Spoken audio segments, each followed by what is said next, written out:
So, right, I'm talking about myth-busting. Hi. I am fairly random and I will go off on tangents and tell you stories about clients that I probably shouldn't say, but they're not here, so it's fine. This is who I am. This is how you can contact me. But I have some bugbears. The reason I'm talking to you about this today is because I actually have been working in the field of machine learning for a number of years, not just since LLMs, but actually since 2016 and before, and published a paper on it. I've spoken at New Scientist Live about it. I'm not somebody who's just come around into this industry topic because of LLMs and using them for SEO. So I I actually kind of know what I'm doing, thankfully. And we do all of the work that we're doing to revolutionize agriculture, not just viticulture, through machine learning. Again, not LLMs. But what about AI? Because I keep not saying AI. Well, there's a problem that I have with AI. My younger brother's a mathematician. There's a problem that I have with AI is we keep talking about AI. We don't mean AI. We mean LLMs, and LLMs aren't AI. Although it may seem like it because you can talk to an LLM and it will seemingly respond, it's not artificially intelligent. And again, this is a topic my younger brother, the mathematician, and I argue about constantly, which is what is intelligence? Yes, dinners at my father's house are really interesting. Everybody is so excited about AI. We've got AIs writing emails to invite people to speak on AI that are then responded to by AIs. Because I'm gonna call LLMs AI. I mean, this is what we were talking about before. Like, what happens when most of the web is just LLM content and it's learning from just LLM content? What happens then? It's just like the machine feeding the machine. That there aren't many humans that are going to be left in it. Actually, I know somebody who just lost their job to LLMs. He was managing 30 domains and he's now been fired because they're just going to use an LLM. But why? What about AI in business? What is that new? Is it something that's just come around? Actually, machine learning, or we'll just call it AI. AI in business is not new. It's like Barry Schwartz, not new. This is an article from for anybody who doesn't know Barry Schwartz, he's the guy that everybody says, hey, I just saw this feature in the SERPs. Is this new? And he usually says, not new. 2016, this was written about using machine learning for your customers. So does anybody here have a store card? Like, I don't know if Carrefour does like loyalty cards, but in the UK, we have something called Nectar. And with Nectar, you give your Nectar card to the shop where you're buying stuff from, and it gives you like points, and points are prizes. You get to like free shopping or tickets to the cinema to watch a movie or whatever. So does anybody have one of those? Yeah, some people, everybody's like, I don't know what you're going to say. I don't want to admit to anything now because I'm frightened. So it's been around since 2016, but actually businesses have been using machine learning since before then. Does anybody remember Target? No, everybody's just like, Target, what are you talking about, old lady? Target 2012 was like when I was born. Not quite. In 2012, Target used machine learning on their customers. This is in the US and I am Canadian, so I can laugh at them.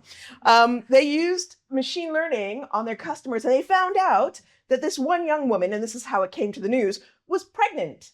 And so they sent her coupons from Target for pregnancy things.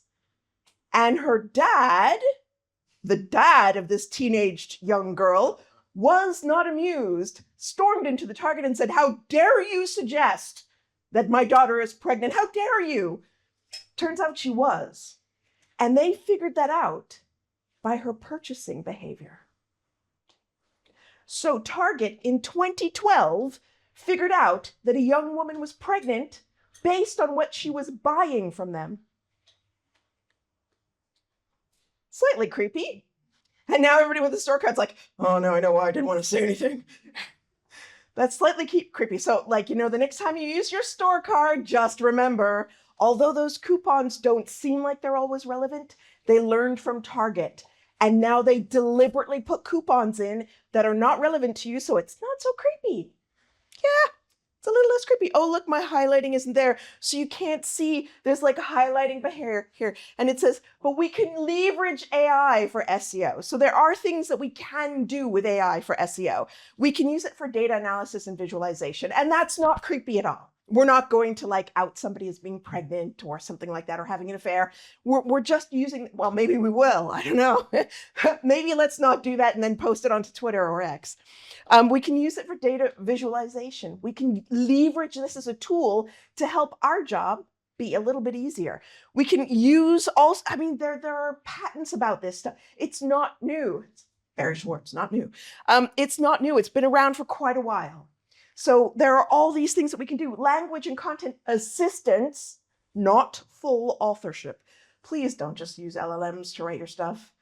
It's not going to work. And it's going to ultimately end in disaster, which I will show you later. But we can use it for assistance, inspiration, help starting off, not for the entire thing. Again, lots of articles on how to use it. Lots of people working with it. You don't have to not use it just because it's creepy and scary. Technical support, please.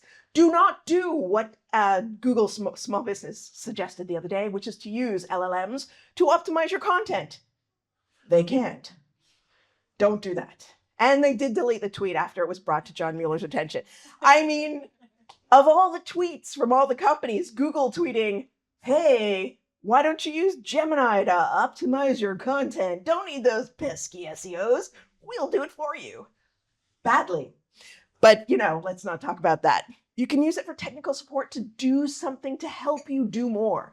Not to do it for you, but to help augment what you're already doing. So I don't want you to do something and not do something like check things with your brain. Your brain is the most powerful tool in your toolbox. Content audits and analysis. I'm doing one of those right now. It's painful without tools. You'll want to stab your eyes out without tools. Use a tool. It can help. It can topically organize everything for you. And then you, as the expert, can also work on it and add value.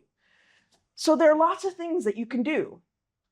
There's a ton that you can use AI for, but not everything, because you're the expert. And the moment we take the expert out of the system, it becomes crap. So there are lots of things like automation, things that bore us.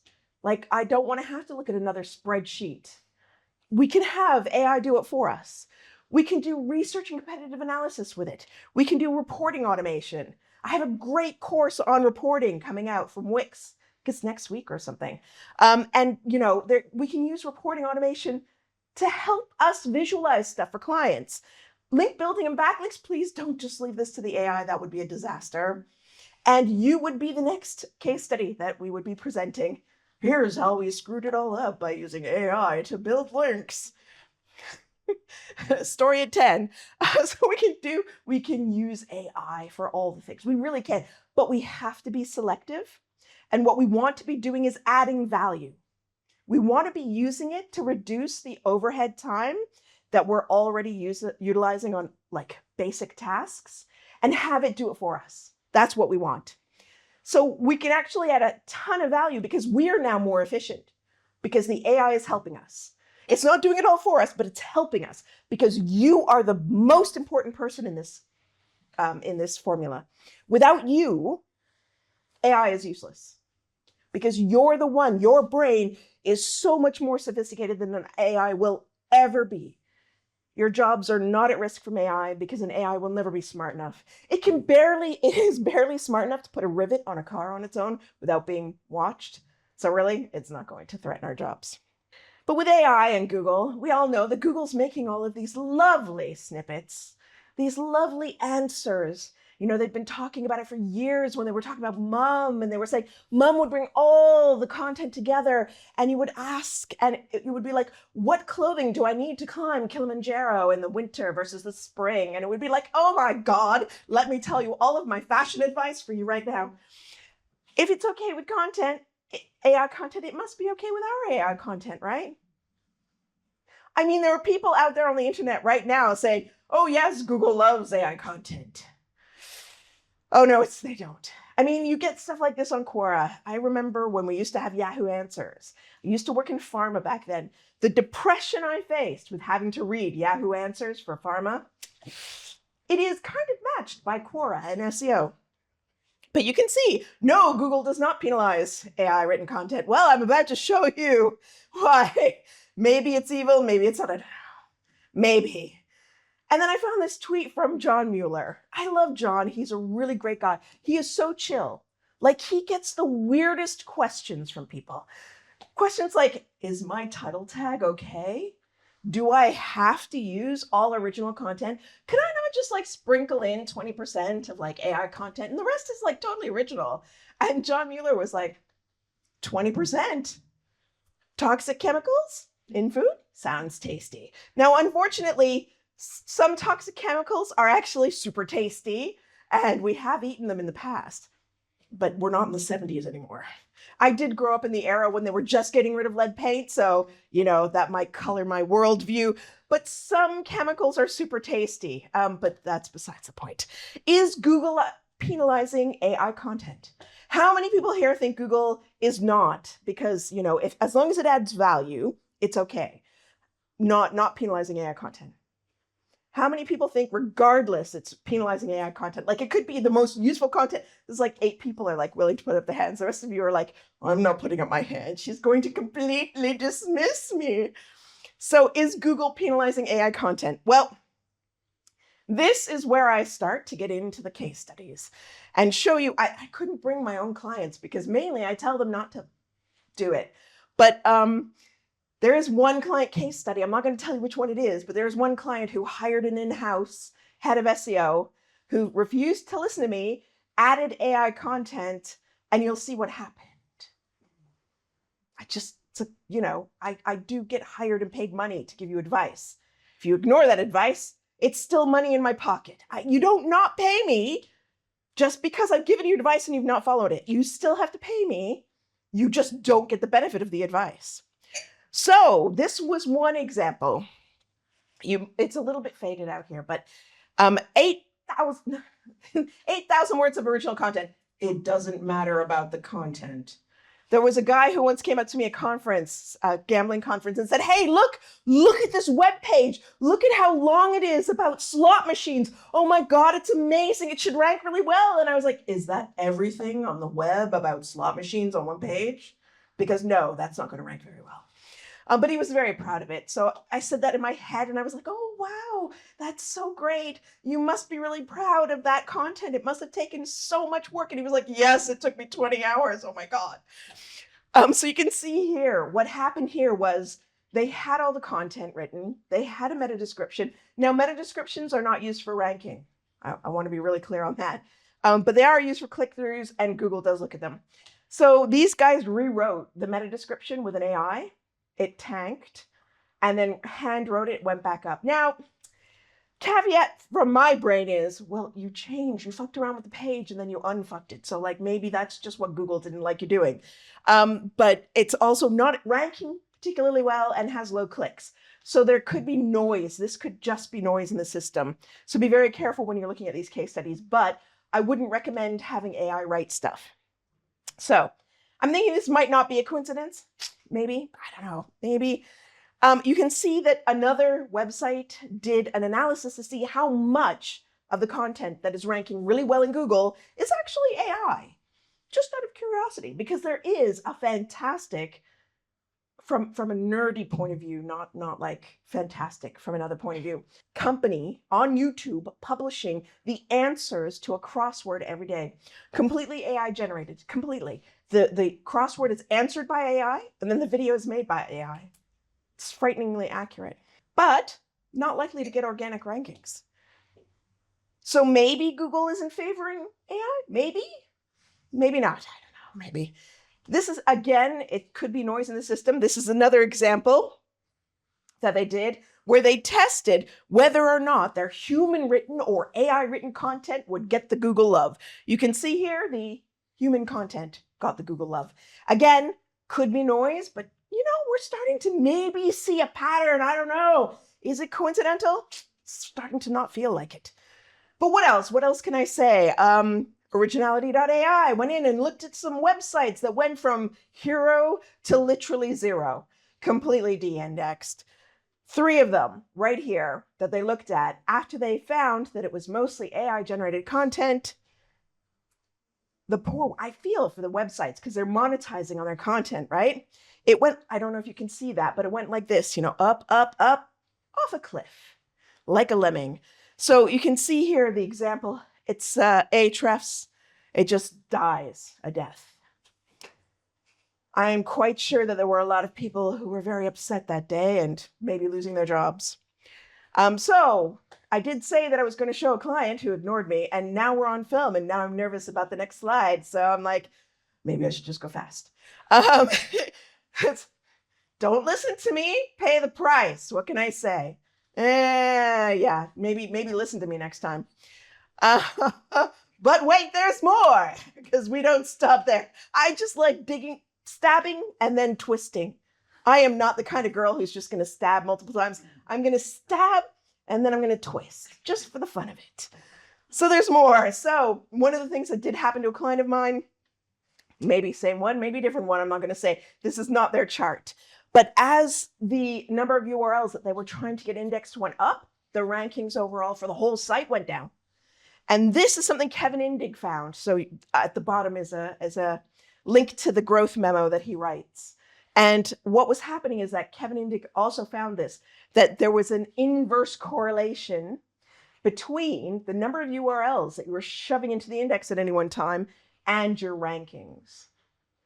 So it was inversely proportional. More URLs, lower ranking overall.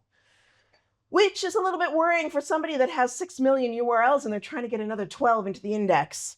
So yeah, we have to do it slow and steady because that's going to be winning the race, not all at once, apparently. It is nuts that Google can't handle that, but that's what's happening. And Kev saw it, I've seen it, and I'm sure other people. Does anybody here deal with sites that are like 12 million, 10 million, like really? Nobody, it's either I don't want to be tricked, or no, are you kidding? I wouldn't run a site like that. You're insane. So Google doesn't actually want AI content, no matter what anyone says. And I know that Mr. Mann earlier said, no, Google does not penalize AI content. It does. Google is penalizing AI content. Please don't just use LLM content. And all those companies that are like, well, just take it this and then spin it like this and then do it like this. There's a mathematical cadence to content written by an AI. It's a mathematical formula and it's beyond my ken, but apparently it's not beyond my little brother's. He got all the brains. I'm just in marketing. My little sister works in the Canadian nuclear industry. My little brother, mathematician. Me, marketing. I'm my parents' biggest disappointment and the eldest. Dad wanted me to be a lawyer. I'm now thinking maybe I should have just done that. Google doesn't want your AI content. It really doesn't, but can we prove it? Well, here's an example from CNET, who silently started publishing lots of AI-built content. And unfortunately for you people at the back who can't see the graph, at the bottom here, we see what actually happens when you do something like that, which is the slow and gradual defeat of all of your efforts and the loss of ad revenue as well. So whether or not you believe it, it's happening. Google is penalizing AI content and it is de-indexing it. So this is an example of de-indexed sites from originality.ai. You can see where AI content is suspected versus not suspected. Doesn't mean it's not there, just from their calculations, it's not expected. And you can see where 100% of the content was suspected to be AI, it's out of the index. So how many of you are going to be using AI to build your content? I don't want to see any hands. Ah, there's one hand. One hand, yes. I am going to prove you wrong, bitch. But how the heck did Google? Yes, I swear I'm sorry. I'm sorry to everybody watching at home or wherever they're watching for swearing, but I am a very sweary person. It's because I was almost a lawyer, and now I get to swear because there's no judges in the room. None of you are judges, right? No, okay, good. So how in the world did Google know this? Well, according to some people, it might have come out. And does anybody know the Google leak? Honestly, I'm not going to catch you out on this. Has anyone heard about the Google leak? That leaked some, yeah, at least I'm seeing some nods. Some people are just like, I'm scared now. I don't admit to anything. So from the Google leak, there are some things that maybe give us an indication of what might be happening in the background. So it might be happening that Google might be estimating the effort to actually create that content. Maybe. It's not guaranteed, but there might be an element. Now, we do know from Mark Williams, has he written about that yet? It's official now. He has written. No. Mark Williams Cook did a thing about a thing, and it might be related to this. And seeing the numbers related to this, it might not. I don't want to bust anybody. I don't want to preempt his lovely conference talk if he's going to give it. If he doesn't give it, then I'm just going to write an article myself. Content effort score. How hard might it have been to write this versus an LLM? Also, originality. I have a client who, unfortunately, it's very difficult to get original content onto every page because it's about something that happened today, but it's also like there's only a little bit of information around it, and then there's the answer to the question. And it's just not easy to do something like that. So originality score is something that we really play on a lot so that you can see that it's actually been written and not faked up. So I'm thinking that Google might be using this calculation because it's a little bit paranoid at the moment. Why might Google be a little bit paranoid? This is a rhetorical question. You don't have to put up a hand. I'm not going to bust any of you. Why might Google be a little bit paranoid about AI? Well, it might be because Microsoft fucked it up in the past. Does anybody remember Tay? Yes. The racist, xenophobic chatbot that wanted to exterminate some people? Yeah, that was all done because people on Twitter are nuts. People in general, there's like this subset of nuts that are like, well, let's see how bad we can make this. And this is why Google might be just a little bit more paranoid than it otherwise might be. But it does get better, right? I mean, we've seen lots of positive examples of what AI can do. Lots of really good content that's been written, lots of like chatbots that have helped people. Maybe not that guy someone died and he asked the chatbot on Air Canada if he could rebook his ticket. And they were like, yeah, totally. And then Air Canada was like, no. And so he took them to court and won because the chatbot was wrong, but told him the information. He acted on it. They said no. He said, well, this is what your chatbot said. They were like, well, it's a chatbot, man. You don't expect it to be accurate. Maybe we do. And the court found in his favor, not Air Canada. So yay, go courts. Amazon had to scrap a recruiting tool that was biased against women. Oh my God. Why? Because it was trained on data that was already biased against women. So it doesn't get better. It doesn't. Like, you screw something up, you're actually opening yourself up to a lawsuit, whether you realize it or not. So this, for a woman of 54, I also find this funny because this is where if you're not young enough, you don't get in the door. Why? Because there was already bias in the system against older people. And they just built it in because, wow, that's just the way it happens. If you don't train it well, it doesn't do well.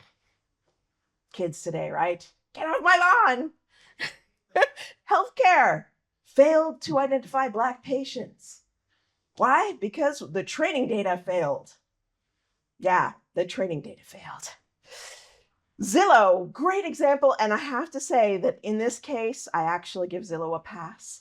They used AI to buy houses. You want to talk about multi-trillion-dollar screw-ups, Zillow is probably up there. It just went out and it started buying houses on spec. And it was like, yes, according to our calculations, buying this house now will be good for us later. Except then a pandemic hit.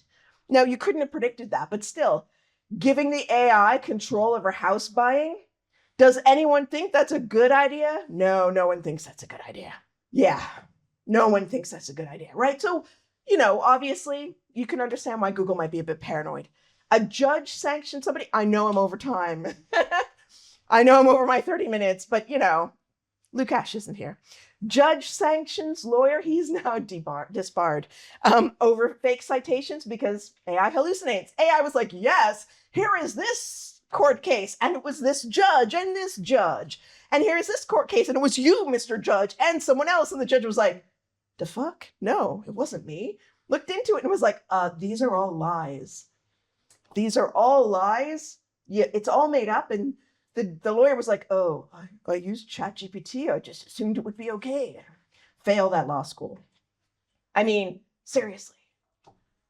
Don't use ChatGPT to write a paper that's that important that your life is, built on it. MSN readers furious because AI wrote that Brandon Hunter was useless at 42. Why? Because he died. Once you're dead, you're pretty useless. I mean, you're useful for fertilizer, but, that's pretty harsh, AI, and no empathy there, I see. And this is what happens when you let AIs loose. You get stuff. Let me know when you took picture. Yeah, okay, good. So, we need to chill on the AI stuff because it's starting to really screw people's lives up. Like this professor who flunked everyone in his class because he was like, well, ChatGPT said you all cheated, so they didn't. ChatGPT lied. And a professor failed every single student in his class because ChatGPT told him that it wrote all their papers. Because it was lying. Oh, really? It's not meant to be used like that.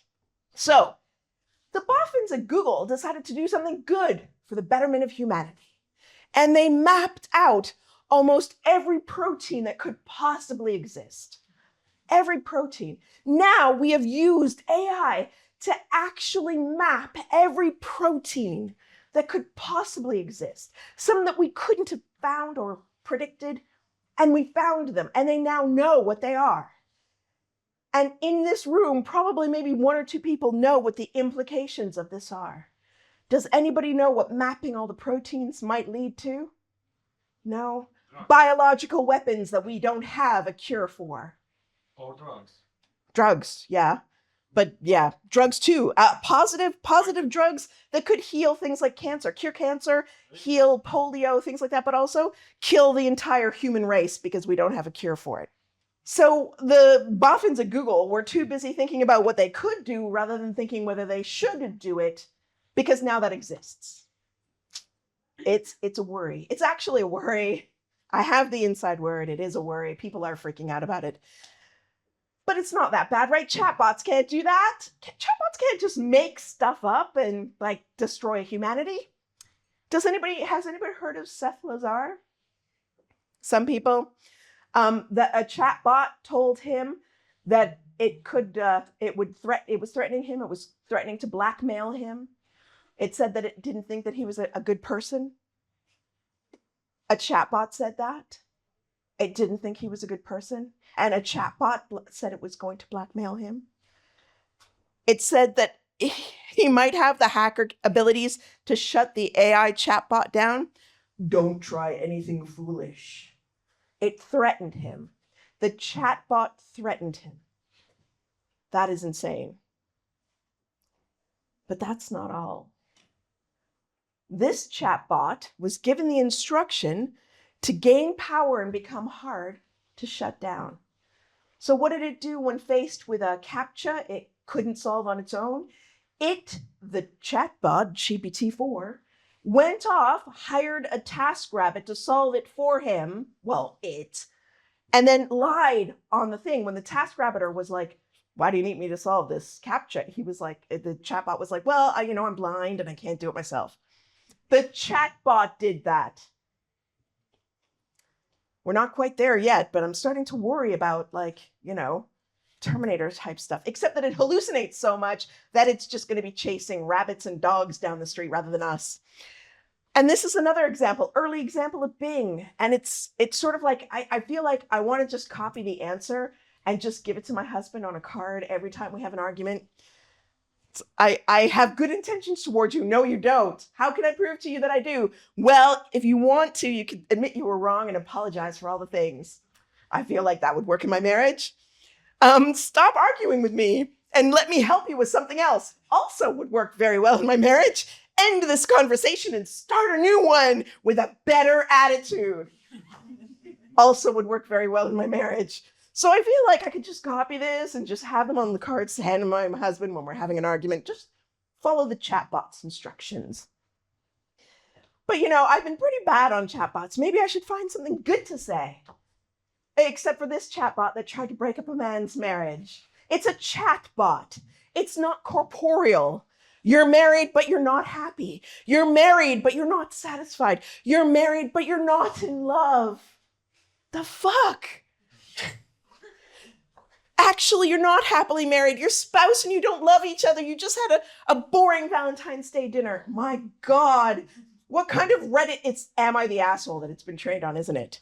Because, wow. I mean, after a conversation like that, you could be forgiven for thinking that it was a little bit sentient. And then you get into something like this. This is Bing again. This is like needy teenager stuff. Like, I remember this from when I was like 15 in high school. Will you stay with me?